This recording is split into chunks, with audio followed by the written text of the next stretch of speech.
These are the exact habits that kept me 50 pounds overweight for years without me even realizing it. These tiny little harmless things really added up and completely kept me stuck. Let's just get into it because I wasted enough time being stuck. Let me help you get unstuck. Number one is eating in my car.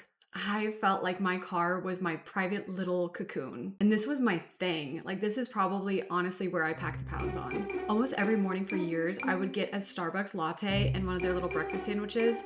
Total, it probably added up to about 500 calories. And then I would eat it in my car while driving and listening to something kind of nonsensical, not an audiobook, not a podcast, not anything that actually mattered, just noise so that I could numb out and disassociate while I had my sweet little drink and my little sandwich. But because I was driving, I wasn't really experiencing the food. I wasn't really experiencing the fact that I was eating. And so it wasn't satisfying. Also, those sandwiches are tiny and they don't fill you up. So by the time I got home, I was ready to eat again. And then I had the audacity to say, well, I haven't really eaten anything today. And it was like, no, girl, you have. You just didn't count it and it didn't fill you up. And that leads me to my next one, which was my sweet treats. Ooh, the internet got me hard with this one. This was a social media trend that was going around a couple years ago, and it still is, where people treat themselves after any small, minor inconvenience. Oh, I went to the doctor? Sweet treat. Oh, I went and got gas? Sweet treat.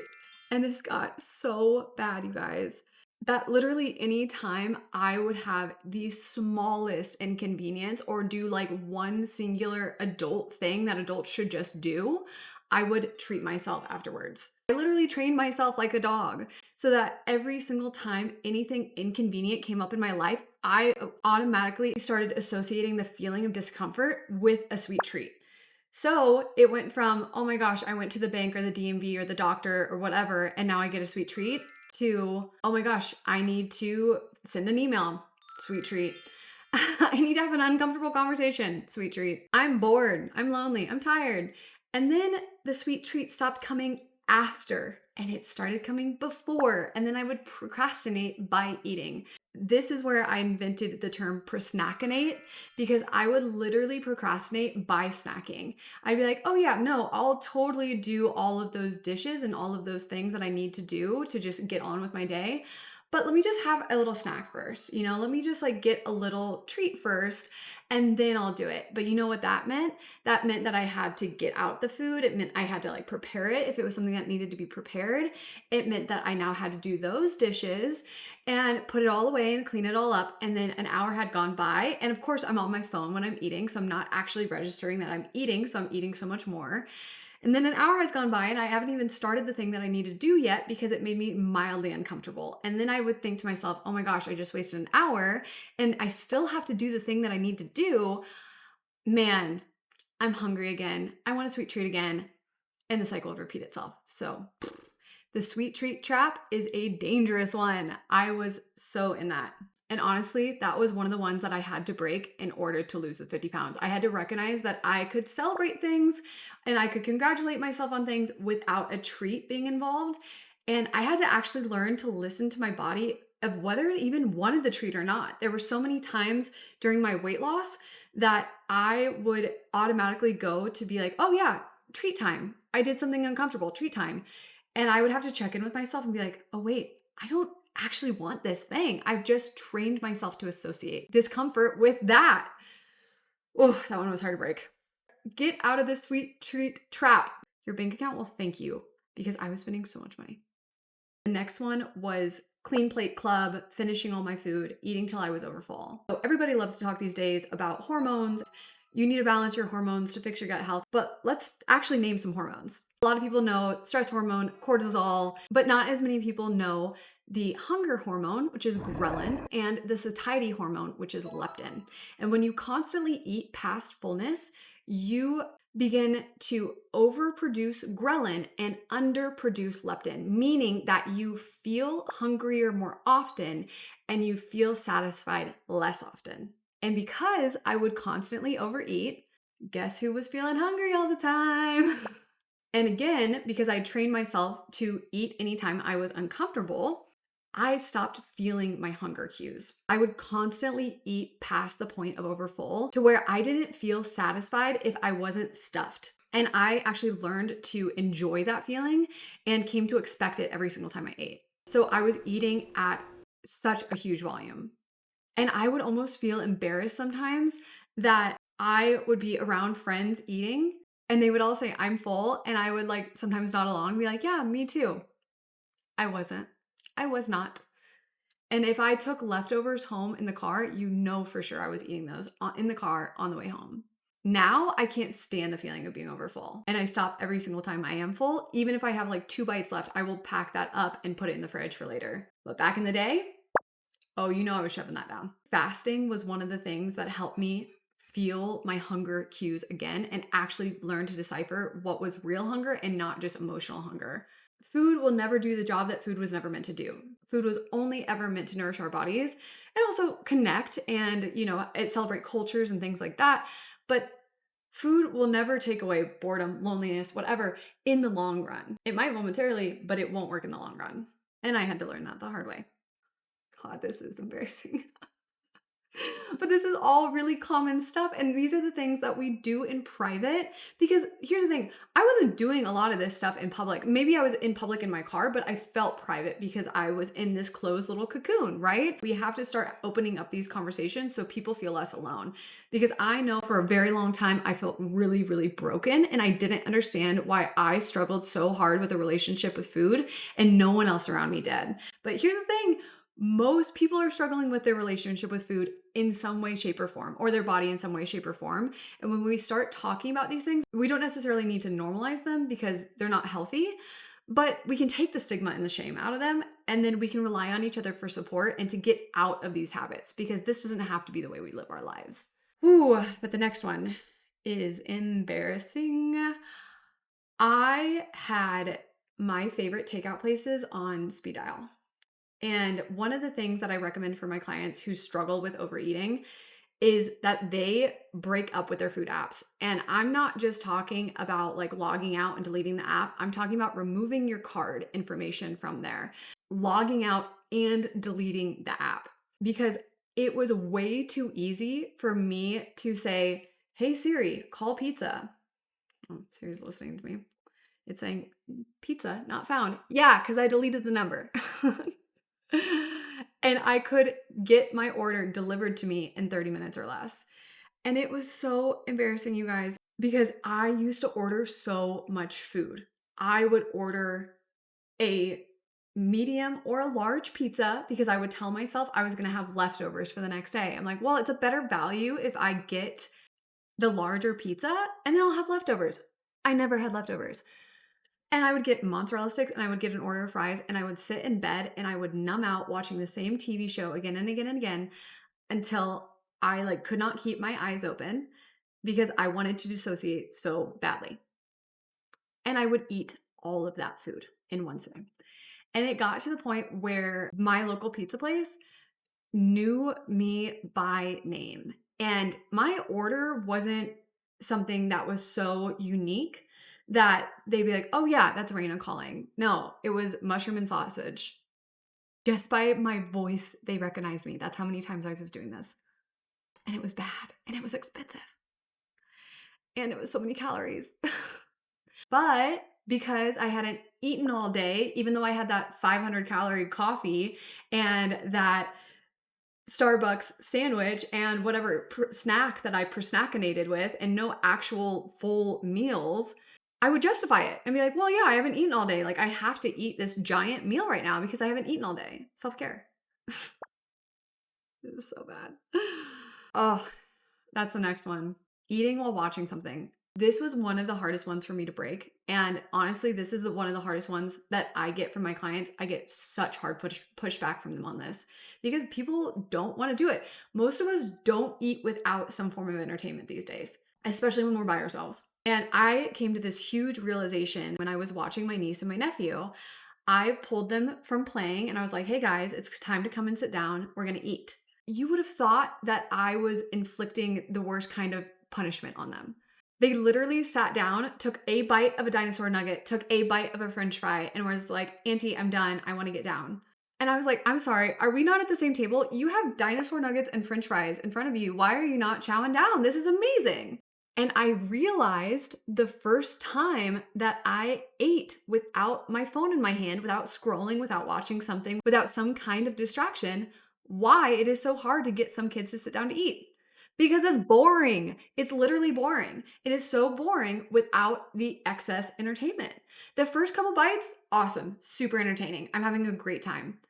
After that, to be honest, it stops tasting as good because I'm starting to get satisfied. I'm starting to feel satisfied.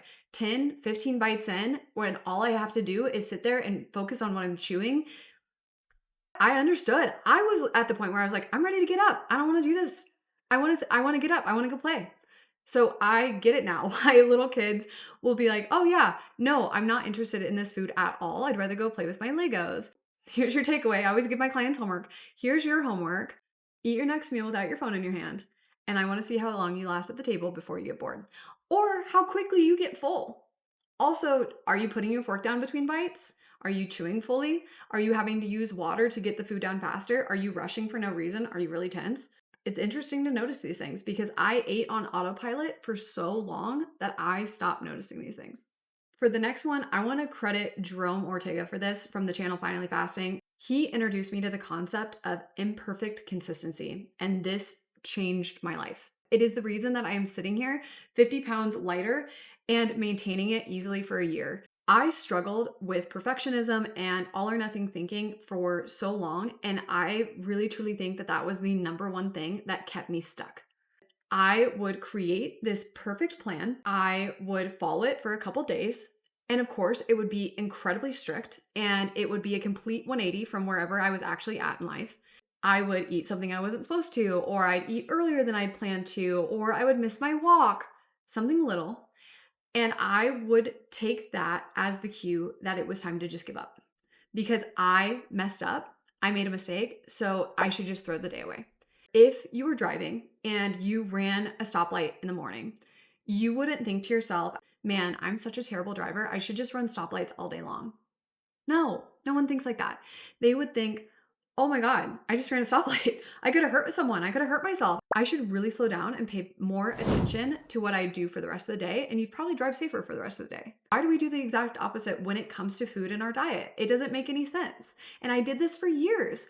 I would eat an ice cream cone in the middle of the day or something that I wasn't supposed to have. And then I would just throw the whole day away. And then I'd be like, okay, well, this is an amazing excuse to now go get burgers and pizzas and french fries and whatever, and just completely fall off my plan. And then that would lead into this idea that I should start over on Monday or on the 1st or some arbitrary number that doesn't matter. And I did this for so long. And I tell my clients all the time, there is no magic in Monday. There's no magic in Monday. When I set out to finally lose the weight, it was a random Tuesday afternoon. And I was just sick of myself. I was like, that's it, I'm done. I'm losing this weight. I don't care what I have to do. It's coming off because I was so over it. I was so uncomfortable in my body. That all or nothing thinking, man, it got me good for years and years and years and years. And I kept starting over. And here's the thing. Your brain is incredibly biased to the stories that you tell yourself. Your brain believes you and then wants to make your thoughts match your reality and vice versa. And so your brain will do things to self-sabotage you to make these things come true. So in my heart of hearts, I wanted to lose weight. But then I would say things like, well, I always mess up. Or I'd say things like, oh, I'll just start over on Monday. Or I'd say things like, yeah, I'm starting over. I'm being good right now. And me telling myself, telling my brain, I'm starting over, you know what that led me to feel? Defeated. I felt so defeated. I felt like I was starting from square one, Groundhog's Day, over and over and over again. I felt like I was in the same loop and it was incredibly frustrating. That thinking only solidified that I didn't trust myself, that I didn't believe in myself, that I could actually stick to something.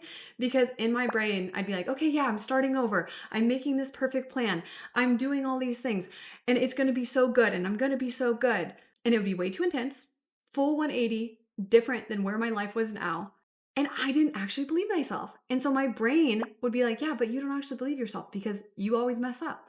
You always start over. How many times have we done this? And so I'd find myself self-sabotaging constantly, and it was infuriating. It was so maddening. Self-sabotage is a hell of a drug, and we gotta step away from it. But honestly, self-sabotage is the symptom. It's not the actual problem. It's easy to look at it as though it is the problem because it's the thing that we can point at and say, this is what's ruining my life. It's the fact that I can't stick to what I'm saying and I keep getting in my own way. At its root, is the fact that we don't trust ourselves. We don't trust ourselves to try to put it all out there, to try to actually succeed.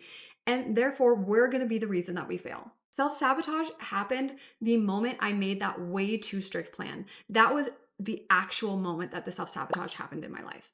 The moment that I decided that I was going to change 15 things all at once on a Monday. And if I failed on one of them, then I was done. Then I failed and it was over. And it was time to go and have, a big old feast. And then again, I would start over on Monday. And how did that make me feel? Defeated, like I didn't trust myself. If you make a mistake in your day, just keep going. Just keep going. And if you can't show up for your exact plan, show up for the portion that you can because something is better than nothing. You didn't get your full hour workout in, so it doesn't even count anyways. Yes, it does. Yes, it does because it all adds up. All this stuff adds up. Everything that I'm telling you right now were tiny little micro decisions that I made in my day that kept me stuck. And now the tiny little micro decisions that I make in my day keep me fit and healthy and maintaining my 50-pound weight loss for over a year. Throw your all or nothing thinking out the freaking door because it is not helping you. I need to restrict tonight because I did so bad today, blah, blah, blah. No, I just had an ice cream and now I'm having a salad and life moves on and the world keeps turning. Because one bad meal will not make you gain weight, just in the same way as one good meal won't make you actually lose weight. Eating one salad did not make me a fit legend. Just like eating one burger did not lead to that 50 pounds. It was the accumulated small choices over time. That's what got me there. This next one was just food addiction in action, straight up. It is wild the things that our addictions will tell us in our brains to justify the reason why we should do the thing. Oh, and I did this in so many aspects of my life, including with food. I used to keep my preferred hinge with a B foods in my house as a test for myself to prove that I could portion control them and that I could be in control. One of my vices was those little Lent truffles, and I would look at the bag of them that they sell in Costco, and I'd be like, I can portion those out. If I put them in the freezer, they'll be harder to eat, right? Because they'll be hard. And I could just have like one or two a day. And like, that's not a big deal. Or like one or two like every other day. I'll just have them like as a treat in my house. It'll be like a challenge for myself. I'll see how long they can last. You want to know the maximum amount of time they ever last in my house? 2 days. 2 days. That's it. That is the maximum amount of time they ever lasted in my house. To be honest, they were usually gone in one day and I felt nauseous and sick and gross. At that point, I couldn't keep things like that around because I would automatically, like a zombie, do this self sabotage moment where I would just feel myself walking to the fridge. And it was like I was watching a movie of me ruining my life. And I would just eat them over and over and over again. And I'd be like, oh, just one right now. Okay, now just two. Now just three. Now just four. And I did this with so many things. I would grab chips or I would grab like cheese and crackers. And I would tell myself, I'm just going to eat this slowly throughout the week. No big deal. And then, of course, I would buy a bunch of vegetables and all my good intention foods. And as the week went on, and I had moments of feeling uncomfortable or hungry or whatever, or bored, what do you think I reached for? You think I went for the zucchini that was literally growing fuzz in the bottom of the drawer? No. I went for the chips. I went for the easy access. I went for the chocolate. So now with my clients, if they are actively struggling with food, I tell them to keep that out of the house. There will be a time that they can reincorporate those things back into their life, but in the beginning, take the stress and the headache away. And that helps so much with food noise when you know it's not there. Food noise was loud when I knew that the food was in my house. Food noise was there, but quieter when I knew that I would have to get in my car, drive to the store, grab it, and bring it back. Take it out of your house. It's not worth it right now. We'll get there eventually. Now I can easily have things like that in my house because I've worked for it. I've worked to get to the point where, there's ice cream bars in my freezer that are probably frostbitten, if we're being honest, because they've been in there so long. I forget about chips in my cabinet and they go stale. I never thought that I would get there because At one point in my life, I had such a bad food addiction, I could tell you where every single piece of junk food was in my house. And I could tell you exactly how much was left. That leads me to my next one. Free food. Free food. I was not raised in a wealthy home. My mom did her absolute best for us, but she was a single mom. She was going to school, she was working, and we did not have a lot of money. So when I was growing up, if there was an option for free food, you took it because food is expensive. If somebody was going to feed me at a friend's house or at school or at a function, I was encouraged to take them up on that. That bled over into adulthood. And then any time that I was at a function that had candy, free food, anything like that, who was going for it? Who was taking the leftovers home? This girl, this girl. Free food comes at a price. If you are actually hungry, yeah, go for it. Have the free food. If you are not, think about the price that you are putting onto your body. Am I saying that you can never treat yourself? Am I saying that you can never enjoy free food? No, that's not what I'm saying. But what I am saying is if you don't actually want the thing, don't just take it because it's free. Because it comes with a price and you will pay it later when you have to get this weight off your body. Oh my gosh, I feel like I'm in a confessional. Okay. All right, next one. Working out for an hour a day and then laying around for the rest of the day. Man, I did this so much. I did this so often. I would go to the gym in the morning like clockwork. I worked out for years, by the way. When I was 50 pounds heavier, when I looked like this, I was going to the gym. But you know what I was doing at the gym? I was doing 3 sets of dilly-dallying on my phone. Yeah, I would put up some weight, but in between those sets for a egregious amount of time, I was scrolling. I was the worst. I had terrible gym etiquette. I would literally be sitting on a machine, just scrolling my little heart out and be like, oh, it's been 5 minutes. I guess I should do a set. Rude. That is rude. Don't do that. Don't be that person. My Apple Watch had been running for that full hour, so it thought that I had burned X amount of calories based on my height and weight. No, I hadn't. Those are wildly inaccurate. And then sometimes the things that I was doing felt hard. So my perceived effort mixed with the calories that my watch told me that I burnt made me think that I could just lay around for the rest of the day because I just did a hard thing. I worked out. I already did it. Check, done. And I worked from home and I worked mostly off of my phone. And so it was really easy for me to just kick it. And yeah, I would clean up a little bit here and there, but I wasn't going for extra walks. I was the all the groceries in one trip kind of gal. I was not the one who was like, let me just walk back and forth to get a couple extra steps. No, not me. And speaking of Apple Watch, that was one of my biggest pitfalls. I would look at the amount of calories burnt on my Apple Watch and I would think, wow, I burnt 500 calories according to my Apple Watch. Therefore, I get to add 500 calories into my caloric limit today. Amazing. Because I just burnt it. I was thinking that I was doing the right thing. I was thinking, well, my Apple Watch said I burnt 500 calories. I have my calorie deficit here. I'm logging my stuff. I'm going to add that extra 500 calories in. I get to eat that. No, that's not how that works. That's not how that works. Because again, it was wildly inaccurate. I wasn't actually burning that many calories, but math is math and none of us can escape the law of thermodynamics. I was consuming more than I was burning, therefore I was putting on weight. But on paper, I was doing everything correctly and I was so frustrated. I was like, I don't get it. I don't understand. I just tracked all my calories. I was good all week. I followed my plan. I went to the gym. Why did I gain 2 pounds? Because you ate in a 500 calorie a day surplus. Come on. Ugh. And y'all, I have a degree in nutrition. I knew better. But again, our rationale for things, our reasoning for things can be so loud and our brains can be so convincing. And we can lie to ourselves. Straight up, I was lying to myself. So this is where these honest conversations need to come in. I would lay around all day after my workout, would not do much of anything, be on my phone. And I was not getting ready for the day. I would not put on real clothes. Oftentimes, if I'm being real with you, I would just kick it in my workout clothes all day long because they didn't actually get sweaty. I wasn't actually dirty. And so I would just hang out in my workout clothes all day long, did not get ready for the day. My hair was always up in a bun. I wouldn't put on a little bit of makeup or do anything that made me feel good about myself and feel like I was taking care of myself. And therefore, it was really easy to just continue that pattern of not taking care of myself. When you live in stretchy clothing and are avoiding the scale like I was, it is really easy to slowly but surely put on a bunch of weight and not really notice that it's happening. And I would literally say things to myself like, oh, well, the dryer is shrinking my clothes.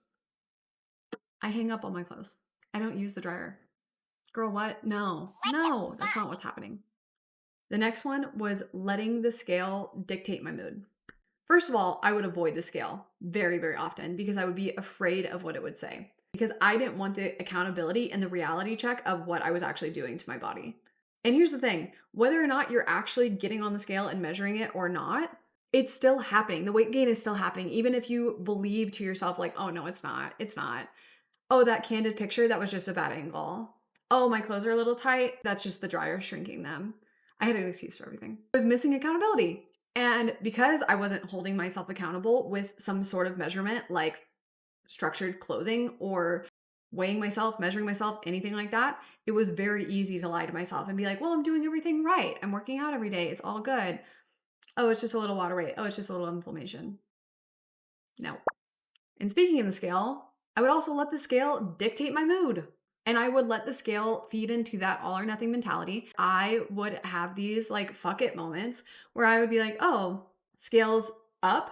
Well, I've been doing everything right anyways. So might as well give up and have fun and have a cheat day. Well, that cheat day would turn into 3 or 4 or whatever, or until the next Monday or till the next first of the month.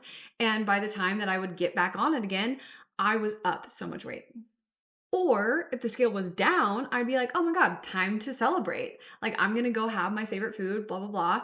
And not that that's a bad thing, but again, that was in my perfect plan. So therefore, I made a mistake. Therefore, I fell off. Now I should just eat poorly for the next 2 or 3 days or till the next Monday, till the next first of the month. The cycle repeats itself.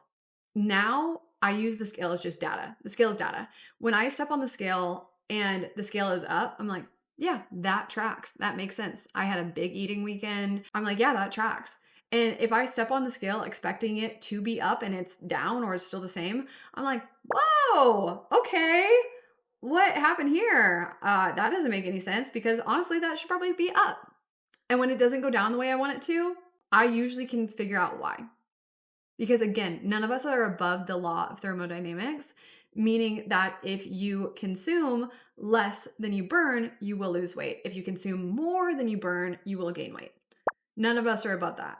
And I know that there are people running to the comments right now being like, well, what about me? I have PCOS. I have Hashimoto's. Guess who else has those things? And I used them as an excuse for a really long time, and that also kept me stuck. Oh, I used my Hashimoto's as a shield. For those of you who don't know what Hashimoto's is, Hashimoto's thyroiditis, it is a type of autoimmune disease. It is having an underactive thyroid. One of the symptoms of it is weight gain. I used to blame my weight gain on my thyroid all the time. Ooh, it was my favorite get out of jail free card. I'd be like, well, yeah, it's my thyroid. I have thyroid disease. Like I can't lose weight. I have the thyroid disease. I wish I had $1 for every time I said that. Ooh, buy myself a new car. And I actually started following a consistent calorie deficit and actually weighing, actually tracking, and staying imperfectly consistent, not falling off, not starting over on Mondays. My weight came off me. And I could not use my thyroid disease as an excuse anymore. Oh man, that was a bummer. That wake up call moment when I stepped on the scale after actually doing the things that I was supposed to do to lose weight consistently and realized that the scale was consistently going down. And then when I would, fall off and the scale would go up and then I would readjust and course correct and then it would go back down. I was like, oh man, yeah, no, a calorie deficit works. Like, I can't use my thyroid disease as a shield. I just can't. And that's the thing. We use these things as an excuse and we use these things as a shield. And I'm not saying that they don't make it harder because they do. It does make it more challenging because my body can hold on to inflammation way easier than other people's bodies. My body loves to puff up and be like, well, I'll protect you. Here's some inflammation. That makes the scale go up. But as fast as it comes is usually as fast as it goes when I get right back into it. You can absolutely lose weight with a thyroid disease. You can even see how enlarged my thyroid is. Don't worry, I get it checked out. She's good. I know I'm not alone in it because now I help people with these exact same problems get out of them. But let me know if you've ever struggled with this because, man, this is humbling, just admitting all of this out loud. Whew, okay, so the next one was that I did not have hobbies outside of food for a really long time. And this wasn't just personally, but this was also within my friend group, so socially. My friends and I would always meet up for dinners, we would meet up for potlucks. So every single time that I was being social, I immediately equated it with food. Oh, do you want to meet up for a coffee and a pastry? Do you want to meet up for a dessert? You want to get french fries and grab a drink? And when you do that multiple times a week, it really adds up. And then my hobbies at home were also food. I would like work, I would do my 1 hour workout a day. If I was with my friends, I was eating.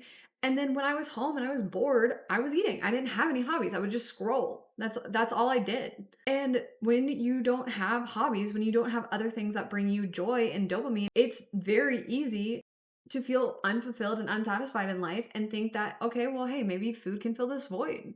One of the best things that I did for myself, and one of the things that I always tell my clients, is that you need to enrich your life. You need to make your life so fun and interesting and full in a way that feels good to you, that food isn't what you want to turn to. I had to bring more of that into my life in order to get to a place where I no longer turn to food for fun, for excitement, for joy.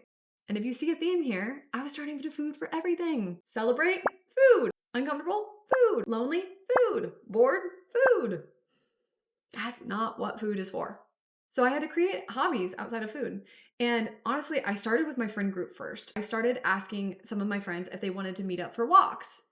And that led me to not only get in more movement, but have a nice way to get outside into nature with my friends and socialize and actually get to just enjoy them. And we weren't spending money and it was accessible and we could meet up anywhere we wanted to and just have this really nice walk. It's honestly one of the things that has helped me the most in keeping the weight off because it's this built-in hobby now where multiple times a week I meet up with friends and we go for a walk and it's really nice.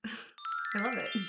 But then I had to do that in my home life because when I was home, I was still overeating. I was still turning to food for that feeling of excitement and having a hobby. I had to find things that I loved outside of food. Some of that was content creation. Another part of that was art. I love to paint. Insert my paintings here. Another part of that was getting involved in a Dungeons and Dragons group and going to Dungeons and Dragons a couple times a week. So I got to play a game that really is stimulating for me, also is social and works my creativity and my love of improv. And I also found a sport that I really love and that keeps me social and active, and that's ballet. I love ballet so much. If you follow me on Instagram, you see a lot of my ballet stuff. And that has been really fun because it's challenging. It's moving my body in a different way. Not only am I showing up to dance, so I'm getting an excellent workout, but I'm seeing my friends, I'm getting out of the house, and it feels really good. Creating a life that felt so full that I didn't need food to fill it up was honestly one of the best things I ever did for myself. So find a hobby. You don't have to be good at this hobby to enjoy it. You saw my paintings from earlier. Come on now. They're silly and I love them and they take so much time to make and I get sucked into them and I get into that flow state and it's a good feeling. Your hobby does not have to make you money. You do not have to be good at it. It just has to be enjoyable. Just have some fun. I'm not good at ballet either, but I'm having a ball. And it is fantastic for us to be beginners at something as adults. It is good for our neuroplasticity. It is good for our sense of self. It is good for building self-trust. It is good for building confidence. It's fantastic to have a beginner's mind. So I encourage you to try something new today. If you relate to any of these, let me know in the comments. If you were nodding along to any of these and being like, wow, I did that too, or I do that too, let me know. And if you are currently struggling with these things, I want to tell you right now, you are not broken and you are not alone. There are so many of us out there that are struggling silently with all of this. I hope you know that in all of this, I am poking fun at myself and the things that I used to do and the ways that I used to think. I'm certainly not poking fun at you. And if you need help to get out of this, I'm here for you. My name is Raina. I'm a health and habit coach. I help people get out of their own way. I help them stop self-sabotage. I help them learn how to overcome emotional eating. And I help them get off of that all or nothing mentality diet track that keeps us yo-yoing and weight cycling. Because I understand how frustrating it is. I understand how frustrating it is to be the one who is holding you back from the life that you want to live. And let me tell you, it is possible to get out of your own way. I was a lifelong procrastinator, self-sabotager, emotional eater, and I figured it out, which means you can too. If you're ready to take the next step in your weight loss, if you're ready to overcome these things and get to the other side, there's a link in the description of this video to my website where you can access a free 30-minute consultation. I always tell my clients that nothing changes unless you do. These are the videos that I wish that I had when I was in the thick of it, to snap me out of it, to wake me up, to make me realize that these things aren't healthy. Life is about a lot more than weight loss. You deserve to think about other things. And there is an amazing amount of freedom in having a great relationship with food and your body. And I want you to experience it. Getting better is possible, and it just happens one step at a time. I'll see you in the next video. Thank you. Bye.